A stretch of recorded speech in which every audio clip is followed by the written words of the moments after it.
गणेशजींचा तुटलेला दंत. गणेशजींचा दंत तुटल्यामुळे त्यांना एकदंत म्हटले जाते.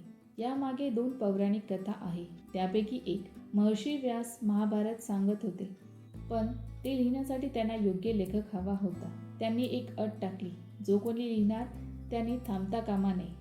गणेशाने हे मोठं काम स्वीकारलं आणि वेगाने लिहायला सुरुवात केली. अचानक त्यांची लेखणी तुटली.